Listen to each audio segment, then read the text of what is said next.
Before we begin, I want to acknowledge that the Seattle Art Museum is on the traditional territories of the Coast Salish people.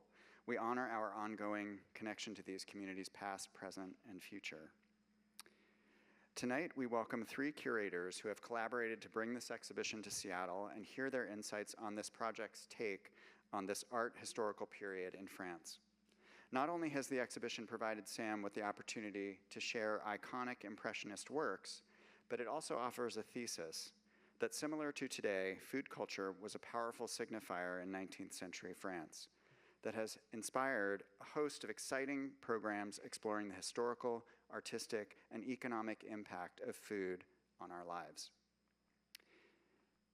For the next few months, we're offering a series of talks on Seattle local food scene, a film series, regular exhibition tours, including some in French, an exhibition in our community gallery by local teens, which you can check out on your way out, a special French menu in our cafe, a reading list from our librarian, an evening for educators, and much more. Please check our website for details so you can fully escape the reality of 2025 America in favor, in favor of the charming Parisian streets and French countryside of 1880s France. We hope you'll join us for all of it. And if our farm-to-table programs aren't enough, the fall is busy with other exciting offerings, including Remix, our late-night art party, this time on the night of Halloween, so if you don't have plans yet, you have them now. Our talk series on Asian art and culture at the Asian Art Museum called Saturday University, which has 2 more talks this year. And new exhibition projects, including Anila Aga, Geometry of Light, Tarika Waters, Venus is Missing, and Ai Weiwei's Water Lilies, which is up at the Asian Art Museum in Volunteer Park. And coming soon, we're excited to share a new sculpture installation at the Olympic Sculpture Park of Ai Weiwei's Zodiac Heads in early 2026, and Beyond Mysticism, the Modern Northwest, which opens this spring here at the downtown location.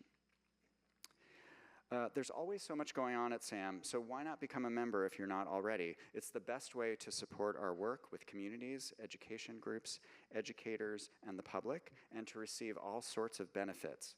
Check out our website for more details.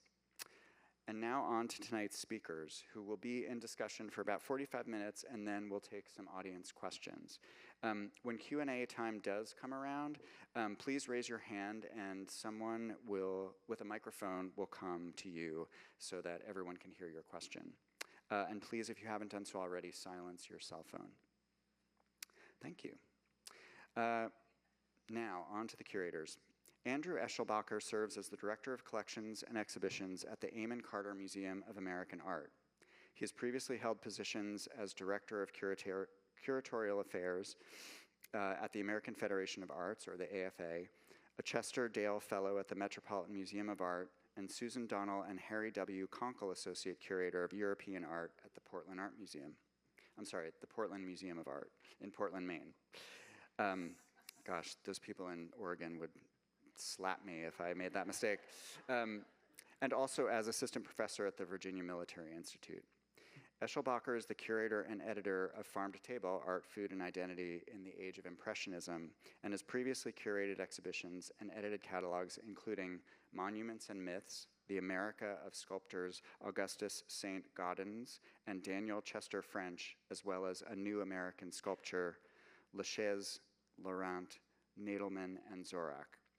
He holds a PhD and Master of Arts in Art History from the University of Maryland College Park and Tulane University, respectively, as well as a Bachelor of Arts from Davidson College. Lloyd DeWitt has been the Janet and Richard Geary Curator of European and American Art pre-1930 at the Portland Art Museum, the one in Oregon, since February 2024, arriving from the Chrysler Museum of Art in Norfolk, Virginia, where he served as Chief Curator, and Irene Leach, Curator of European Art for almost 8 years. A graduate of the University of Maryland at College Park, Dr. DeWitt is a specialist in Dutch and Flemish art from the 14th to the 17th centuries and has curated exhibitions excuse me, on Rembrandt, Jan Levens, Jacob van Riesdael, David Teniers II, but also projects ranging from Claude Monet, Thomas Jefferson as architect, Art Nouveau to Edvard Munch. He is currently reinstalling he's not currently reinstalling Portland's European American art, but it's happening right now. And it opens in a couple of weeks, and preparing exhibitions ranging from German Expressionism to Dutch group portraits. Theresa Papanikolas is the Anne M. Barwick Curator of American Art at Seattle Art Museum. Theresa joined Sam in January 2019, coming to us from the Honolulu Museum of Art, where she served as Deputy Director of Art and Programs and Curator of European and American Art. She holds degrees in art history from University of Southern California and the University of Delaware, where she received her master's and PhD, and has completed a fellowship at the Center for Curatorial Leadership. Since joining Sam, Theresa has curated the exhibitions Georgia O'Keeffe, Abstract Variations, Northwest Modernism, For Japanese Americans, Jacob Lawrence, The American Struggle, and John Quick-to-See Smith, Memory Map. She was also the lead curator for American Art, The Stories We Carry, a major reinstallation of our American galleries, and has co-curated the reinstallation of our European galleries. Theresa has two major exhibitions this year at SAM. This one, Farm to Table, Art, Food, and Identity in the Age of Impressionism, and Beyond Mysticism, the Modern Northwest, which opens in the spring of 2026. Please give a warm SAM welcome to our three speakers.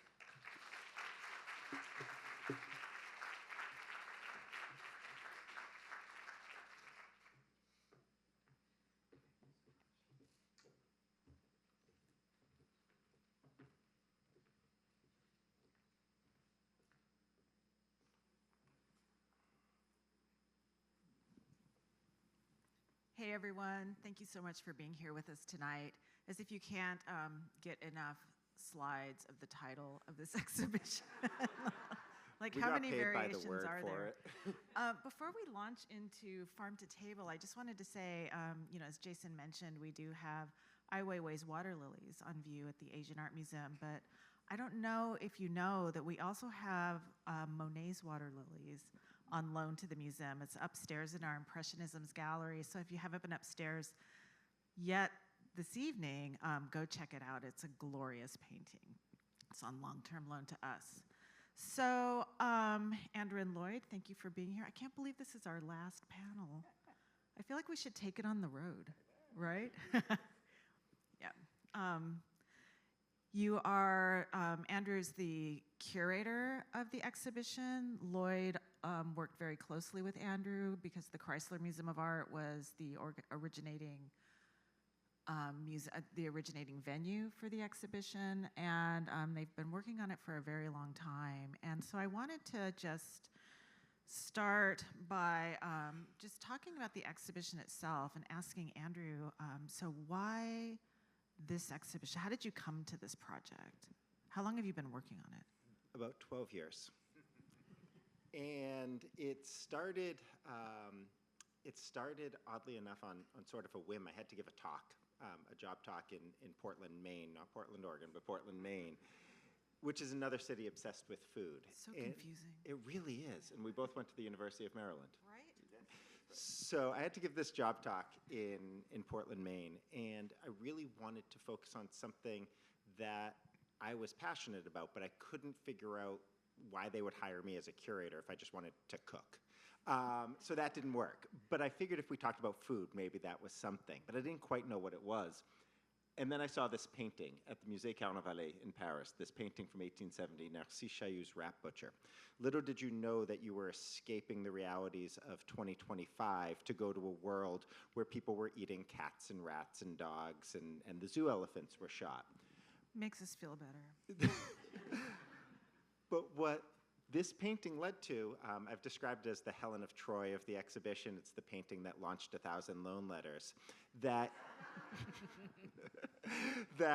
it cements us in this really interesting moment in France. The Franco-Prussian War, 1870 to 1871, was a calamity for France that was followed quickly by the Paris Commune, which was a double calamity. It was a uprising that led to really intense fratricidal violence. Victor Hugo called the period of 1870 to 71 the terrible year, and that might have been an understatement. But what we get with Chailloux, who exhibited this at the Salon of 1872, is this moment where there is a food crisis. Paris had been the center of France and the center of French food, to the point that people like Eugène Briffaut, a writer in the 1830s, talked about the glories of France were on Paris's table. Now Paris's table is cats and rats. So we have Chailloux here, who's painting this scene of a rat butcher. And Theresa, you've described it as the most... The most terrifying painting in the exhibition. Yeah, it's, you see right here that beautifully flayed rat that's on the back of the chair. It's like finer than any fine side of beef that you'll ever see. It's like this gorgeous rat. And then there's another rat that's impaled there. It gets really creepy when we go into the cage, and there is a rat That's what makes it so terrifying. Looking out at us like this. But this is a moment of abject privation. There is nothing worse than this moment. But look at the glee in his eyes. There is something to this. As he's rolling his sleeve and his knife is tinged with rat blood at the end, and he's got the tricolore flag. He has the blue, the white, the red of the tricolore flag. And so there's this moment where in this abject privation, there's something about him that's proud, right? And that's what's really interesting. This is the painting that set it off, because the depths of despair, but France's artisanal food culture is something that's a source of pride. And that led me a lot to thinking about why is that? Because we associate France with food, right? We associate that, but that's how it was in the 17th century, the 18th century, the 19th century, as I talked about Briffaut, but there are tons of other authors, including Antoine Carême, who said the only good place to eat, this is in the 1830s, the only good place to eat in the world is France. So French food was this marker of national identity. And in this moment where France's military had been destroyed, its politics had been upended, the Parisians were fighting the government, food becomes this source of pride in a moment where everything else is unstable, unrest, and chaos. And that's really what started the entire project going. Yeah, I love the way that food just becomes, and this is what we'll see in the exhibition. Has everyone had a chance to go up and see the exhibition this evening? So it's full of pictures of people, of food, you know, whether it's people growing food, preparing food, buying and selling food, eating food. There's pictures of food, and all of it has this nationalistic undertone, regardless of the political sensibilities of the artists. So we have artists in the show who are Republicans, who are staunch, very conservative, who are anarchists, but all of them are, food is what unites them. I wanted to, do we have anything to add about the Chailloux? Yeah, the Courbet is a good segue out of that, because he's somebody who was a radical, and he, communard who organized the toppling of the column with the statue of the king and was in jail. And his friends brought him art materials to paint. And what does he paint? He paints food. And he's got the ugly fruit, because he identifies with the common workers. And so food here is an important metaphor. So people understand food here at a deeply sensitive and symbolic level that's well beyond the models that all these artists learn to paint from in the Louvre. The other great patrimony for these artists was the stock of paintings, all these great masterpieces that were in this Central Museum in Paris. And painting was just becoming highly sophisticated in France and competing with the Dutch masters that they so admired. But when you look at these food paintings, they're not like the Dutch models. There's a kind of sensitivity about the quality of food, its freshness, that far surpasses the more moralizing stories that you see in the older models. So the French painting here really comes into its own, and it kind of tracks the wonderful story of food. And I think that the point Lloyd brings up about Courbet being a communard and in jail for his role in toppling the Vendôme column, it's impossible to overstate the impact of that 1870-71 period on this generation of artists, because they were all deeply engaged with it. Courbet, Dalou, they were communard. Others like Tissot, he fought in the National Guard. Monet fled, and others fled. Millet fled. But this moment was transformative for a generation. And the best thing that I can compare it to is I was 21 on September 11th. And that experience of seeing that moment entirely shaped my 20s and my 30s, just culturally, personally, culturally, all of that. There was a before and after moment, right? This is the before and after moment for this generation of artists. And we see that in the way that the next generation of artists doesn't have the same engagement with this. But for these artists, this was the profound shock that would forever change their lives because they felt it so viscerally. They were engaged with it. And it's a before and after. Everything before was one thing, and everything after was totally transformed. Totally. Let's move on to another set of slides and just continue this conversation because I think it's so interesting. So these are two scenes of French agriculture, and especially they referred to the process of baling hay in the harvest. We have Monet, one of Monet's many scenes of haystacks.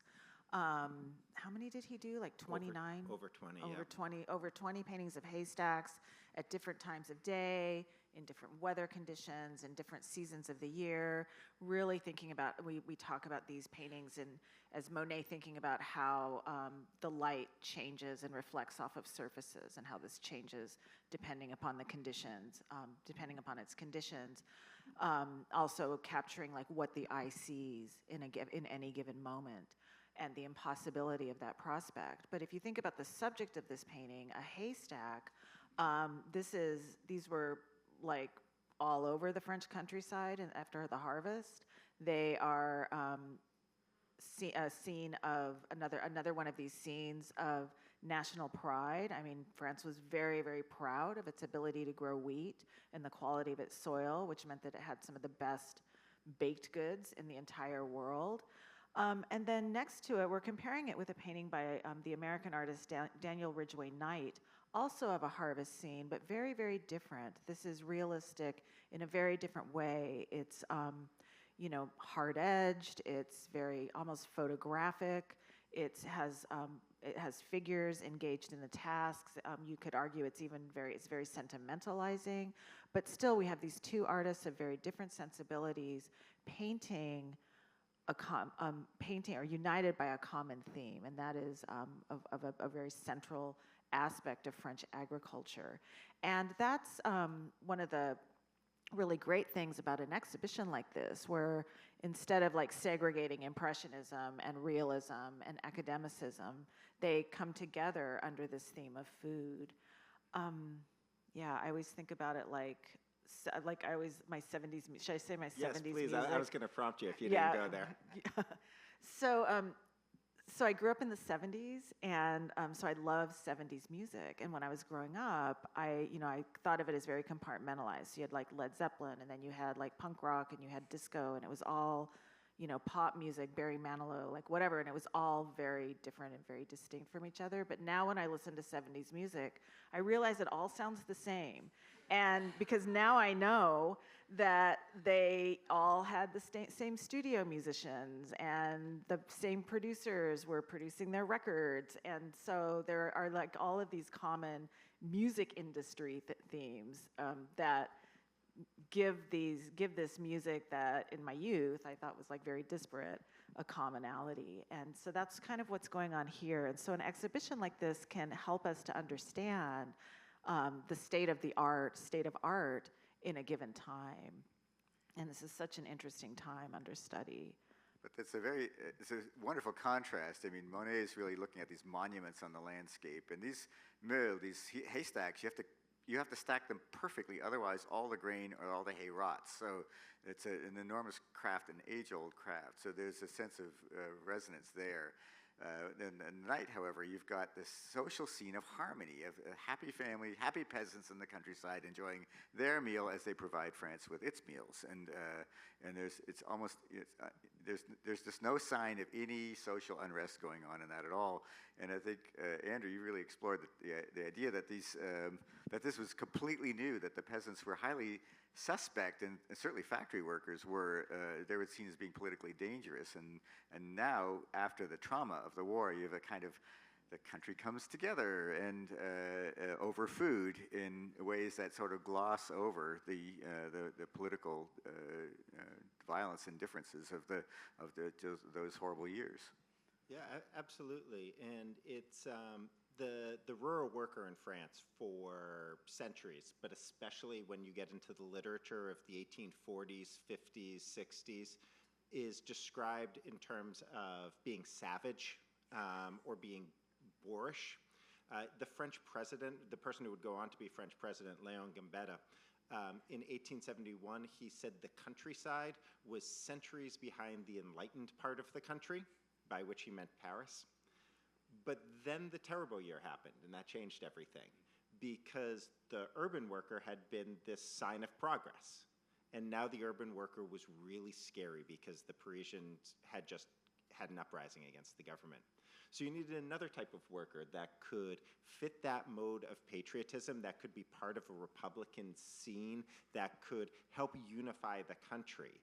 So the rural worker couldn't be centuries behind because they needed to be part of this new modern France. And if I can skip ahead to a slide, sure. What we get here is with Léon Lermite painting the gleaners. And these are women in abject poverty. What they do is they help to stack this, and then they're allowed to come to the fields afterward and pick up the strains of grain that haven't become part of the grain stacks, and that's what they get to cook with. So this is a painting of abject despair. I've never used the word abject as much as I have in the last 7 minutes. I'll try to avoid that. It's a great word. But what we get with it is not women who are boorish or savage, but look at how ennobled she looks, how broad-shouldered, how strong, how proud she is. So it's starting to enfold them back into the nation in a very different way. And it's a changing representation of the countryside that happens with it. Right, and and speaking of the countryside, I love these two paintings because I especially love the one of the cows. It's like portraits of cows. And then you see this vast, beautiful green field that just extends beyond them into the distance. And in reality, in France at this time, you wouldn't have really seen these vast, empty landscapes like this, where there's no, where they're populated by working farmers or by cows or by cattle or by livestock. You would have seen factories, smokestacks in the distance. You would have seen trains going by, because a lot of these countryside destinations were becoming tourism destinations, and they were also moving goods across the country. You would have maybe seen a city in the distance, and so all of these signs of urbanization, of civilization, of industrialization would have been present in the actual landscape, but then when it shows up in art, it's devoid of all of these things. And I wanted to, bring this up to talk about, the nostalgia that's going on in these farming scenes and these scenes of like on the farm, where we're seeing old school farming practices. This is a time when technology was like really changing how people grew food. There was deep well drilling. There were all of these tractors coming in. Just everything was becoming more mechanized, more industrialized.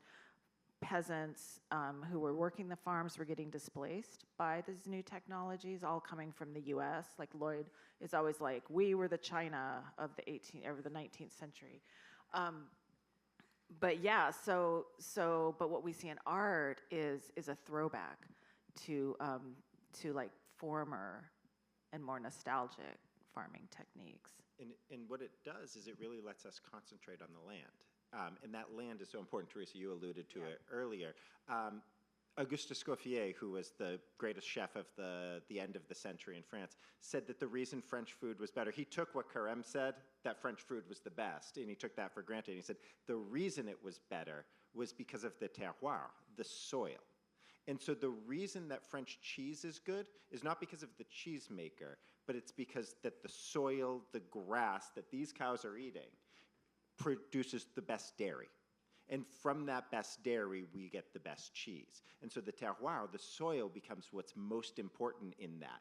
And so we see it here, we see it with the grain, we see it with the cows, the standing cow, who they're definitely gossiping about, like, has enormously, like, her udder is enormously swollen. You see, like, the dairy and the richness of the dairy that is going to come from that.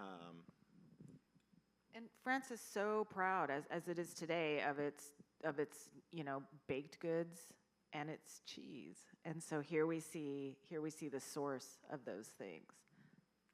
Sorry, Lloyd. Did I just want to add some? I'm looking at the next slides because I think it's so interesting when we're talking about terroir to talk about what was changing during this time period, because France was changing through colonization. You literally had pieces of North Africa being annexed to France and being labeled as Département de France. So what France was literally expanding into places that were definitely not French. And you get these other artists who are fascinated by this, a lot of artists traveling to North Africa and responding to these differences. I think the painting of North Africa by Guillemets is so shocking because you see he's fascinated by the food ways of this North African family in Algeria, how they're preparing their family meal for the night. All these completely different products, and you've got the chickens who will become food pecking away at the floor, and the grinding going on, and the milking of a sheep, all while the baby's sleeping in the background, the cat's next to the pot cooking on the stove. And in the middle of the whole building is a Roman column, because this, of course, was part of the Roman Empire, and sort of what was, the whole concept of the classical world, which Paris thought also had Roman columns in its Roman baths in the middle of town, which is today the Musée de Cluny. It just had a very different concept of what France was, and especially the banana fields, too, are just fascinating. And we look at the Renoir's painting banana fields, and these are in a test garden in Algeria, because you could not grow bananas in the hexagon of France. The climate just doesn't work for it. But when you get to North Africa, you can. And so you can start growing bananas, and the French were food scientists in this way, and they grew bananas. But if we go back to that notion that the terroir is what makes French food great, what happens, Algeria's, well, it's France, but it's Algeria, but it's very complicated in a moment of colonialism, right? Like, is this terroir that is going to provide French food actually French in this way? And it gets really complicated with it. So the banana actually leads to interesting questions about colonialism. And I think the comparison, I was thinking about it more yesterday, it's really extraordinary, because so much of the rhetoric about colonialism was this notion of a civilizing mission, and I'm very much using scare quotes in that. And we see that in the Guillemets, right? If you're looking at this painting at the Salon in Paris, what you see is something that's shown as pre-modern, right? So they need the French to come in for modernization.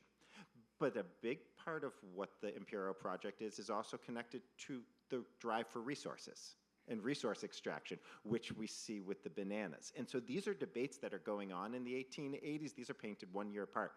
But at the same time that this is happening, people are debating whether or not the French should be in this at all, because how can the nation that wrote the Declaration of the Rights of Man colonize others? And so these are the debates that are splitting France apart in 1885. So we look at a banana field, and we don't think of a banana as a particularly political piece of fruit, but at times a banana is not just a banana. It's more than a banana. And they're like making the banana French, right? So they're not, just like in any way respecting or utilizing Algerian methods of farming. They're co-opting Algerian resources for French use. And in many ways, and it's akin, there's a great essay in the catalog about the way that mangoes are part of that same tradition. Sure. Mangoes don't come from Tahiti, and they don't come from Martinique. They were brought there as part of colonization, but then they're developed there, and they explode in that way, in a very similar. Yeah, and are bananas native to Algeria? I don't believe so. Or did they bring them? No, someone said. Yeah, thank you. Because, yeah. Oh my God, I had a thought. But you were mentioning the chaos, because that's such an un-Renoir-like painting, and he's almost responding to something being out of control. Think of the orderly rows and the beautiful pastures of France, and suddenly you're confronted with this. And you had a wonderful point of your own personal experience to help us Oh yeah, understand like the who's bananas. ever like lived in a place where you can grow bananas? If you have, and you had a banana tree anywhere on your property, they just take over. I mean, they're so prolific. And so what you're seeing is, you know, the French learning how bananas grow and what happens when you try to cultivate them.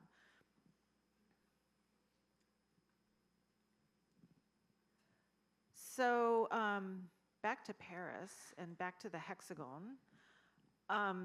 A second section in the exhibition is called To the Market. And this is a section that's all about buying and selling food. So in that section, you'll see a lot of market scenes. And we're showing you two very different market scenes. On your right is a painting by Victor Gabriel Gilbert. And Gilbert specialized in scenes of Les Halles. And Les Halles was, at that time, Paris's central food market. It was a brand new market. It consisted of about 12 pavilions, each one focusing on a different type of food. In this case, we're showing you the fish market at Les Halles. This was, and it's being shown, I mean, we've been like referring to it for the past couple of days as a cathedral of food. It's a beautiful glass and steel structure where people are buying all manner of shellfish and fish and seafood laid out on these, you know, just very beautifully on these tables. It's not only a melting pot of shellfish, not a pot of melting shellfish, but a melting pot of shellfish, but also a place where people from different classes came and interacted with one another. It was a safe and hygienic space. It was, you know, really state-of-the-art in food vending and commerce. Love how the one lady is calmly eating her porridge off to the side, you know, because she doesn't need to worry about hygiene. All this food is super fresh. And painters like Gilbert, they also trained at the Louvre. They love Dutch and Flemish still lifes of fish. And but this is a very French scene about all this fish is fresh, and you have the copia of all the coasts of France being drawn into Paris. And I think Andrew, you were talking about how all the roads in the 17th century already were just designed to bring all the food into France, and now you've got railways and boats and everything trying to direct all this food into France. And this is literally it's astonishing how close this is to Émile Zola's famous book called The Belly of Paris, which is all about Les Halles and this life of this family that lives adjacent to it and the culture of food. Yeah. And so Zola's Belly of Paris, he writes about the fish market, and Zola is extraordinary in his descriptions of the food that's there with it. And Gilbert as well, to the point that I brought this painting to a fish market and had 4 veteran fish market people arguing for 45 minutes about the different species of fish and pulling up the fish. Like, yes. Portraits of fish. Yeah, they're footnoted in the catalog. But the difference between Gilbert and Zola is so interested in pushing at the boundaries of the social cohesion and trying to get towards the fissures in society, right? The way he describes the banter between the fishmongers would make you blush. That's not what we're seeing with Gilbert. What Gilbert is doing, and he does have the advantage of time. He's painting this about 10 years after Zola wrote The Belly of Paris, 7 years. But what you get instead is a sign of cohesion, because you have in this foreground, you have this group, you have this blue-bloused laborer. This is painted in 1880. You have a blue-bloused laborer here. That idea of a laborer in Paris is really interesting at this moment because you have the Commune in 1871, and in 1880 you have amnesty for communality. They're allowed to come back to the city. So here's someone who's now back in the city. And you have this domestic worker here, or the fishmonger and the domestic worker behind her. And then this woman here in her furs, who's dressed totally inappropriately for the market. She's never been to a market in her life, let's be honest. But we have this scene of social cohesion because as much as it's about the fish market, it's a way that, as you were saying, the fish market is a space of hygiene and health and safety. And those were all metaphors for how Paris was in this moment. That Paris had passed that moment of the terrible year, 1870-71, and it was regenerated. There was a Universal World's Exhibition in 1878 that was about Paris being reborn, but more importantly in 1889, and this is on the way there to show Paris being recovered, is the World's Fair of 1889 when we get the Eiffel Tower. So this is all part of Paris being reborn and recovered in this moment, so that these people, all of different parts of the, different parts of the working class, a member of the haute bourgeoisie, that they're all there together and just having a lovely conversation like you. So. That's a contrast So to the apple market. I think you mentioned that too. Yeah, but I just wanted to, before we touch on that, I was just thinking about this painting in comparison to the Rat Butcher, right? Because, now, 10 years later, we've got this scene of incredible bounty and plenty, and, there's like fish for everyone, can feed the whole city from this one market stall.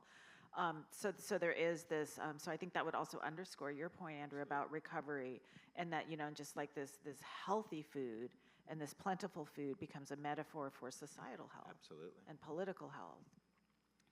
But yeah, let's talk about the apple market. I love how you mentioned that, when you get out into the provinces, you don't get all the different kind of apples and food. You get one thing, because that's where food comes from. And Brittany has its own culture, its own language, and highly specialized in this one kind of product. And it, too, is part of this conversation of what makes French food French, except for that Brittany doesn't really think of itself as being perfectly French. It belongs to yet another ancient culture, Celtic culture, that still now stands apart. So the whole question of what is French identity is constantly being negotiated, and yet there's a kind of healing that's going on around food that's really pronounced, and that's one of the great. When I worked at the Philadelphia Museum of Art, we did all these Impressionist shows, and every time we did another show, we said, yes, but this artist also does all this food. Why? And I think, Andrew, you just really kind of stumbled on this wonderful theme here, and we were seeing it kind of working out in all these paintings. Thank you.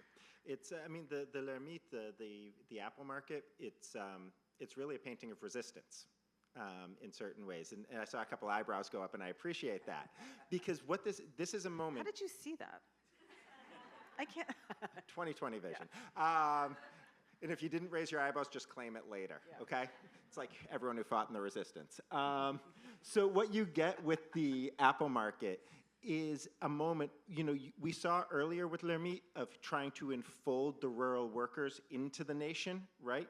Not all rural workers wanted to be enfolded into the nation. And as Lloyd was saying, Breton culture comes from a different culture, from an ancient Celtic culture. In Brittany, they wanted in the 1870s to speak Breton. They did not want to speak French. The French government was requiring that schools in Brittany only teach in French and not Breton, as part of this idea of centralization. So this is a painting that, it's 1878, but it could easily be 1578, the way that we look at it. This is about the timelessness and the constancy of it, and of course there was other food in Brittany at the time, but this is about this one piece of fruit that is so central to Breton identity and so central to Breton food. If you go to Brittany, you eat apple tarts, you drink cider, you drink Calvados, all things connected with apples. So this is a statement about Breton identity in this moment of increased centralization of the national government. So there is this real push and pull that goes behind it. So yeah, it's about regional identity rather than national identity. So we've been talking so much about like food as a marker of French national identity, and then here you have a painting that is deliberately not about that. Yeah. The next great step as we move finally to the table in our stately progress as we follow. And artists were fascinated by food at all the different steps of production. I think that was what makes the exhibition, I think, a wonderful sweep. Here we've got a fabulous woman artist, and she, it's not, maybe it's a stereotype, but the relationship here that she's tracking between Alfred Sisley and his partner, fiancé, is really extraordinary, and it's all about this mealtime in which they're coming together and the kind of atmosphere that she is tracking, and the sensitivity to exactly how the two people in the couple respond differently to this moment. Yeah, you look at it, it's one of my favorite paintings in the exhibition. It's glorious in terms of the light and the painterly style and the steam that rises from that bowl of soup. But what's really interesting to me about it is if you look at Alfred Sisley, who's the man there, and Sisley was a great Impressionist painter as well, he has spoon in hand, right? He's ready to eat. And then you have his partner who is looking off towards something else. Something's happening over there. And look at the way that she has her hand on the table. It's not resting on the table, but she's also not pushing up off the table yet. It's sort of in that in-between moment where you're doing that. And the way that her other hand comes across in this isn't a natural position. This is an in-between position, right? So it's a pregnant moment where she's looking off. Something's happening over there. And I keep changing my mind about his expression, about whether he's bemused, whether he's indulgent, whether he's condescending, whether he's giving her like a knowing nod, something. But there's something happening over there, and she's trying to decide whether or not she's getting up or not. And he just wants to eat his soup. And there's this moment of it where you see this intimacy between the couple because he knows exactly what she's thinking, and she knows how he's... And regardless what it is that's happening over there, and we've all had these situations, you're at a dinner party with a close friend or your partner, and something happens, and you don't have to say anything, but you know you're talking about it on the way home. That's that look. I have no clue what's happening over there. We have our own theories about it, but there's something. Yeah, there's something going on, like maybe Marie, because they're at her house, right? That we pretty much decided they're at Marie Brockmond's house, right? So she's probably like dropped the main course in the kitchen somewhere. And they're like super hungry and they're like just pissed off because all they have is soup now to eat. The stack of plates there is always... Yeah, the mystery plates. Yeah, we got always the stacks of mystery plates. The gaslight continues into the gaslighting continues into the next painting we've got. Oh, but okay. Beautiful, yeah. No, that's okay. Okay. We can move on. Because we want to have time for questions. Yep. And so this painting makes us debate a lot. So we're trying to like really, I mean, it's a very ambiguous painting. It's of a brasserie, so a restaurant in Paris, and what's so interesting about it is the fact of a restaurant. So Andrew, earlier you mentioned Escoffier. Escoffier was a highly innovative chef. His brigade method revolutionized the French kitchen. So rather than have one person preparing everything, one cook preparing everything, you had a line of cooks all pitching in to make the meals. And as a result, restaurants proliferated and they changed. Suddenly you had fine dining. More and more people, restaurants became democratized. So more and more, because thanks to this brigade system, you could get food out to more and more people.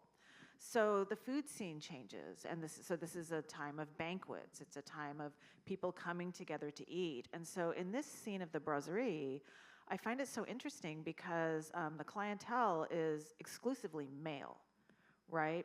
There are a lot of women in this scene. They're all wearing aprons because they're the employees of this restaurant. But what I find so interesting about them is they're all like just, they're engaged in different activities. They clearly spend a lot of time there. So she's knitting. Where is she? Over here by the fireplace, or the mirror, she's fixing her makeup. She's drinking. And so it's a very, in many ways, a kind of ambiguously female space. These women spend a lot of time in this restaurant who work there. Some of them are, engaging with the customers, even flirting with the customers. And this is a time in Paris when there were more, I want to say opportunities, but I don't know if I would call them opportunities. There were more avenues where women could be in the world beyond being a farm worker out in the country or a wife and mother in the city or a domestic worker. They can now get jobs working in restaurants. there's a proliferation of gaslight in this restaurant. It's reflected in the mirrors. There are lights everywhere. This is a time when Paris is becoming the city of light. It's becoming illuminated. It's becoming a place where you could walk around on the streets at night, even if you were a woman.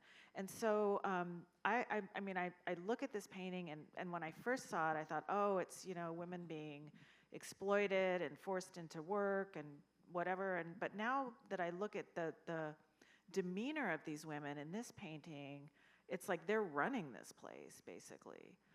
So it's a very interesting painting. And that ambiguity that you talk about is an ambiguity that was felt in the moment, because a generation before, the majority of people in here would not have lived in Paris. There was a huge migration from the countryside into the city in the 1850s, 60s, all the way through the end of the century. Huge migration, to the point that when they built Les Halles, which was enormous, 10 years after they built it, they were worried it wasn't big enough because of how many people were coming in. But what you get with that are all of these people who are now dislocated from their traditions of how they interacted in the provinces. So you have this men in different roles, women in different roles, different jobs, needing different places to socialize. You have the restaurant emerging as a third place, right? Not home or work, it's this different place. What is the gender dynamic that's going on there? And it's unclear at the time. This was new for everyone there. And so the relationship between these men and women, where we can't exactly tell, is this just, fun flirtation, or is there something more licentious with it? I think it's both. And that was the moment at the time that there wasn't that clarity. Like, you couldn't say, oh, this is what's going on. You had to sort of suss it out in each interaction with it. And so what's beautiful about Perrault is that he captures that sense of ambiguity and that uncertainty that really reigned across this period. But the constant in all of this, what's allowed to bring them together, is still a restaurant, it's still food. And so food is this really grounding concept in the sense of everything twirling around. Go back to Monet. This is so different from the Monet painting of the grain stack. But Monet is painting fleeting light and different weather conditions, but what's constant in his 20 paintings of grain stacks is food being this core of identity. Except there's no food in this painting. It's because they're all just drinking. They're all just drinking. It's a brasserie. There are stacks of plates, though. Yeah. But that goes to the point of a brasserie it's a party restaurant. Yeah. It's not fine dining. You go to a brasserie, you have steak frites, and you drink too much. It's like a pub. Exactly. Yeah. Anything to add to this? I saw Heaven gave me the 5-minute mark about 3 minutes ago. Do I just do a little bit about the next slide? I think they've some very poignant scenes. Another great woman artist, Ava Gonzalez. There's a lot of great women artists. Yes, a lot of great women artists. A lot of women farm workers, a lot of workers. It's you feel like you're in revolutionary France. It's a different country. But what's the echoes of the past in yet another Gilbert of the Halles. You can see that famous structure in the background. And he's focusing on the meat haulers. And again, he's kind of citing a Flemish masterpiece like the Raising of the Cross or the Pietà, and giving a sense of the spiritual quality of food. It has a ritual importance that makes you think of the Eucharist and just the sense of the cycle of life being repeated in all these works of art. This massive side of beef, and look at the clogs on the farm worker with straw stuffed in them. The kind of social class is kind of negotiating this part of everyday life, but the copia of food here is really something that does involve struggle. And I think there's just so many layers, and it's just that makes this painting so different than, say, Rembrandt's side of beef that was in the Louvre. This is a much more active and engaging picture, and that's what's so unique about these French pictures compared to their Dutch models is the sense of the quality of the food and the relationship to it is so much more nuanced and layered. But also the skill and professionalism of the food workers. Yes, look how hard these guys are working, and just how I feel like there's a precision. It's capturing a precision of movement, and a knowledge of a task that I think is quite extraordinary. Yeah. I mean, he's holding up the white sheet on his back so that with his teeth. Right, he's got a clasp so it doesn't slip down. Like this is just like that Trade secret. Trade secret, exactly. But that's in the Rubens. He's also got the cloth in his teeth, and there's these creepy kind of references, with the burden of it. Great. So why don't we stop here and we can take some questions, if y'all have any questions for us. And maybe we should bring the lights up so we can actually see the raised hands for questions. And can you turn this light that's shining on us off? Because never mind. It's okay. We're good. Yeah, I was just curious. You were mentioning there are a lot of women in these paintings. Is that just women always had a lot of these harvesting and gleaning and such roles, or is that more of an indication that it's like post-revolutionary and you'd lost a lot of men in the population? Oh, that's a great I think question. in the city you have a sense of a new society, but in the countryside you have the age-old fact, very much against our Victorian stereotype of the division of the sexes, that men and women always worked beside each other, and women had an enormously heavy task helping with daily life in the countryside. Yeah, that's what we really see in these farming scenes, and we didn't touch upon that too much here tonight. But you do see, I mean, there's a beautiful painting in the show of a woman pitching hay, and she is just like, talk about trade secrets and precision of movement. It's like it's very clear that this is what she does, and this is her life. And it fits in with sort of the broader themes about the shifting politics of the time, because strong, powerful Republican women have strong, powerful Republican children.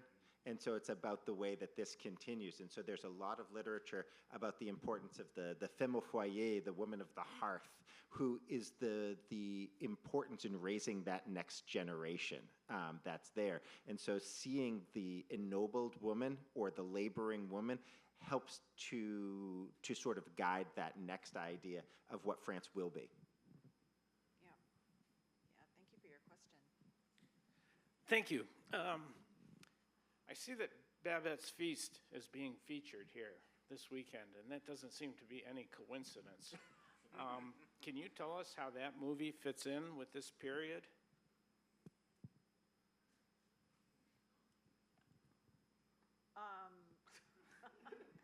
When is it? I'm trying to remember. When is it set? It's Which not in the which movie is Babette's this? Feast. Oh, Babette's Feast. It's not Babette's in the Feast is 1870s. really important to this because I think it's set from the same, very similar time period. There's a whole school of painters in Skagen in Denmark, and they kind of capture that same life, the brutal life of people at the end of the earth. And Babette is a refugee. I think it's literally set in the early 1800s or late 1700s. That she's a refugee from political violence in France, and she's bringing all this French food in to this very severe sect in Denmark, where they avoid sensual pleasure in their food, and they're making her cook, øllebrød, which is beer bread stew and beer soup with bread in it, and then she wants to cook them. And at the pivotal moment, and shockingly discovered. Spoiler. What's that? You can't give the ending away. Sorry, that's not the end. You said the pivotal moment. Oh, well, it's Plot an older twist. film, yeah. You have to come this weekend to have to come find see it. out. Yeah, Come see exactly. Babette's Feast.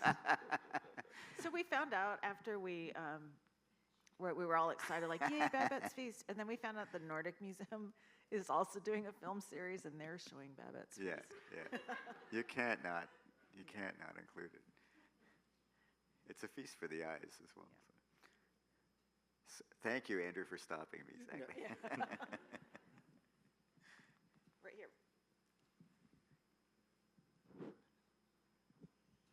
The Nordic Museum doesn't have macarons that are in the cafe, I'm just saying. They copied us. I am coming to Babette's Feast at the Seattle Art Museum, so I'll see if I can word this. So I've noticed with a lot of still life and food culinary related paintings, that there's also a very strong emphasis on the material culture that is in relative to that. Oh my gosh, wow, look at that. It's like I was Looky plotted here. Yeah. And material culture, especially culinary related, is something that has always fascinated me. And I was just wondering if you've noticed any major kind of influences from the contextual historical side. You said 1870 to 1871 was a really big period in French culture, and I'm sure poverty and different economic statuses have influenced, what common material culture is used. And I was wondering if you could speak to that, as well as if there's any other kind of larger material culture related shifts that you've kind of discovered while putting this exhibition together. Yeah, absolutely. It's a fantastic question. And I think one of the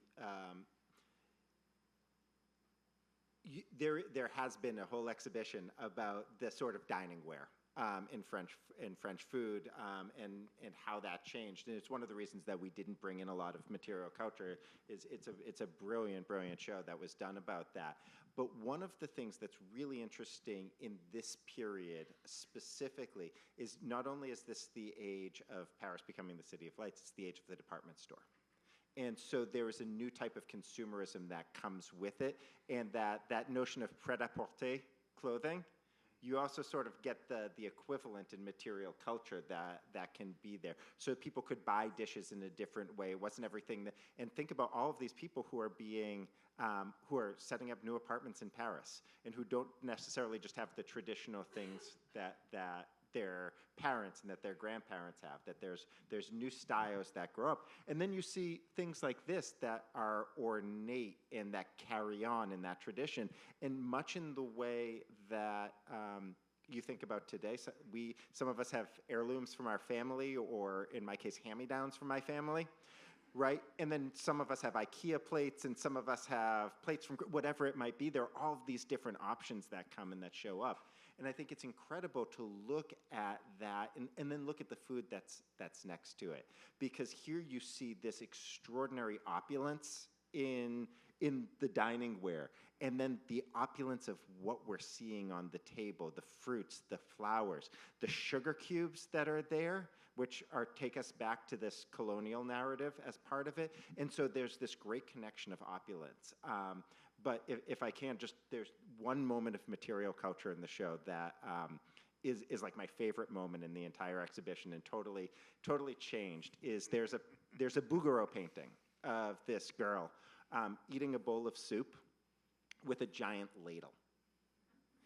And I had always thought about how terrible it is she didn't have silverware. She was the cook and she just had to use the ladle. And then I had a kid and he only wants to eat with a ladle. There's no, right? And so the way that's there, and you start to see it in different ways of what the different silverware, what the different plates. We talked about the stack of plates in the Marie Braquemond. To have that many plates is something, right? That you're not just using the same plate over and over again. So there's so much to it. But if you're looking for that book, Pierre Prouvaillard, I can give you the name. So. Well, there's also mass production, and then also, this reassertion of craftsmanship that's going on at the same time. Back to your point about IKEA, there's IKEA plates, and then there's, bespoke hand-thrown pottery. So that's, I think that's another dramatic shift that's happening in material culture. There's a wonderful class dynamic here. That is a really banging coffee pot with that ivory handle on it. And the cut crystal bowl, you can barely make it out, but that is a really expensive and kind of singular piece with the bronze ornament. This is rich people. Yes. So so then our big joke about this painting is then we're like, but who did the dishes? Who's doing the dishes? And so then it throws in this class dynamic. I think we have time for one more question, and then any other questions? Can you perhaps contrast this painting and the poor man's meal? Oh, the Le Gros painting. Le Gros? Yes, absolutely. We do it all the time. Yeah, it's really the contrast between, opulence and want. And, so you have this, in the same period in time, you have this one table that is just like, could not be more overflowing with delicious food. And they're actually hanging in the same room, juxtaposed with one another, another painting where the only food available is soup, bread, and of course wine. And yet both have these like pristinely pressed, crisp white tablecloths, which I love. Yeah. Another part about that's really interesting to me is the internationalism of French food, because the coffee is not being grown in the hexagon. The sugar is coming from outside. So this painting is about that international markets that get there. Of course, there's some stuff on the table grown in France. And Legros' painting that he does, that's referring back to the painting at the Louvre, the Rembrandt painting at the Louvre.